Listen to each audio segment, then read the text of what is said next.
Hello everyone, it's Old Guardian here. Hearthstone patch 25.0 is here. It's going to bring us March of the Lich King expansion in just a few days, and with the patch, the returning and new player decks have been updated. So, currently there's this loner deck system. Try out these decks and choose one to keep after time expires. You also can't choose the deck until the time expires, by the way. So until time expires, you can only use these cards within these decks. And right now there's also only 6 decks available. So we have Guff's Guidance for Druid, Beasts of the Deep for Hunter, Magical Mastery for Mage, Jackpot for Rogue, Infused Power for Warlock, and Embrace the Pain for Warrior.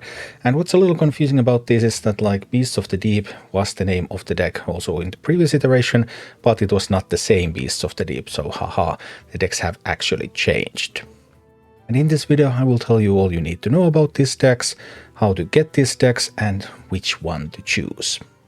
So first of all, who has access to these decks? You get a free deck when you complete Apprenticeship and you reach rank Bronze 10. You can also skip the Apprenticeship, which will lose some pack rewards and stuff, so that's typically not advisable, and start at Bronze 10 and then you get the deck immediately. Or if you're a returning player and you return to the game after 90 days of not logging into the game, the amount of time that you need to spend away has changed over time, and currently it's 3 months, 90 days.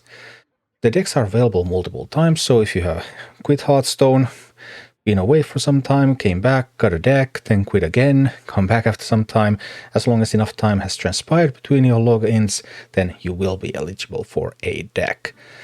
And also, you get to test these decks for a week and then you make your final choice. And this time, some of these decks have really improved in their dust value. For example, the Druid deck. To craft this Druid deck, you would have to spend 8,600 dust, and if you just disenchant everything you can from this deck, you will get more than 2,000 dust. But typically, you don't want to pick these decks to be disenchanted, you want to pick decks that you want to play, or decks that have cards that you want to play with expensive cards. So for example, in this Druid deck, there's Whiteheart Guff. Whiteheart Guff has returned, an essential card for playing any type of slow Druid decks, a super strong card. Also, Topiary the Shurburgazer is here, Raid Boss Onyxia. This deck also includes Sire Denaturus. Sire Denaturus is a bit of a special case.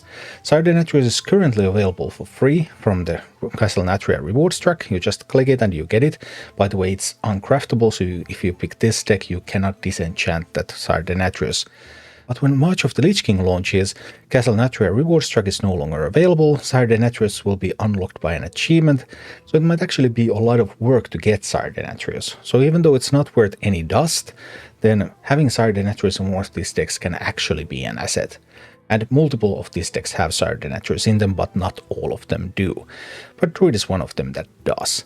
So overall, this ramp Druid, performance-wise now, last days of Castle Nathria, this Druid deck is nothing too special. It's kind of mediocre, not very easy to climb with, but it's a ramp Druid, and it works like ramp Druid decks do.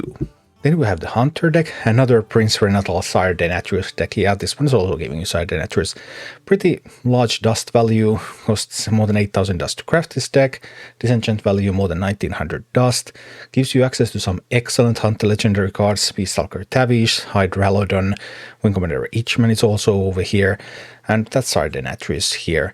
This deck is probably the strongest of all of these decks. Beast Hunter is very powerful. In last days of Castle Nathria, obviously I don't know, when I'm making this video, I don't know yet what the meta is going to be like in March of the Lich King.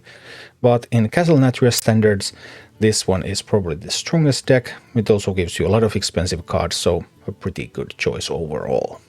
Then we have a Mage deck, and even though this Mage deck only has 30 cards, whereas those other decks had 40 cards, this is actually the most expensive deck of the bunch. Disenchant value at 2,220 dust, because of all the legendary cards. Magister Dawngrasp, Valinda Stoneheart, Mordor's Fire Eye, and Warden Dawngrasp, so 4 full-fledged legendary cards in this one. Big Spell Mage is kind of mediocre on the ladder. It's playable, but nothing too special.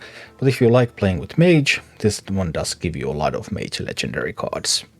The Rogue deck is a Jackpot Rogue, so stealing, doing random stuff. that sort of rogue deck. Also another one of these Renatal Denatrius decks. So Renatal for 40 cards. Renatal is free, you will get Renatal for free anyway, so it doesn't actually count as a legendary. And then there's that side Denatrius. Also a good chunk of rogue legendary cards with Scabs, Maestra, Krakatoa. And then there's a neutral legendary in Queen Azara in this one. The other legendary cards are free. Anyway, pretty mediocre deck overall on the ladder, but a playable one. All of these are playable. None of these decks are terrible. I mean, like Hunter is really strong. Warlock is pretty strong. The others are more mediocre, but none of them are unplayable. So in that sense, you can pick based on cards more than based on deck performance if you like. Although when it comes to this Warlock deck, even though this Warlock deck is a powerful deck, it's also really cheap compared to all the others. I mean, yeah, there's Dreadlich Tamsin, there's Imp King Rafam. It does give you Sire Denatrius as well, if there's value in that. Sylvanas the Accused is a legendary card from the latest mini set, so if you're interested in buying that mini set, then you would already get Sylvanas, so that also reduces the value of the deck. And yeah, otherwise, it's a strong, fairly aggressive deck, but nothing too special. Performance-wise, really good, but value-wise, quite low. But if you like playing this deck, if you like playing with Warlock, it does give you some Warlock cards. And finally we have the Warrior deck. What made Warrior so good lately, Enraged Warrior, was the animated Berserker from Knights of the Frozen Throne. That one's rotating out. Now Knights of the Frozen Throne was added only temporarily back into the game, and with Enraged Warrior losing that card, this means that this is probably the weakest of the decks, and it's also the least valuable of the decks, so probably there is no reason to pick Warrior, unless you really want to play Warrior, because you do get some legendary cards out of this one. So overall, these decks are all versions of meta decks from Castle Nathria. Hunter, Warlock are the strongest ones in performance. Warrior actually is quite clearly the weakest one. There's quite big differences in dust values, with Warlock and Warrior behind all the others. The other four are pretty close. And then you might need to consider whether you need that Sire Denatrius from this deck or not, depending on whether you were able to get it from Castle Nathria rewards track, which is still available until the launch of March of the Lich King, so depending on when you view this video. So those are the decks that are available.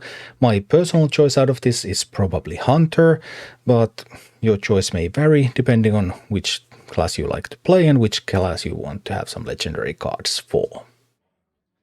Thank you for watching. Click like and subscribe if you enjoyed this, and a special thanks to all of my Patreon supporters, YouTube members and Twitch subscribers who make all of these videos possible.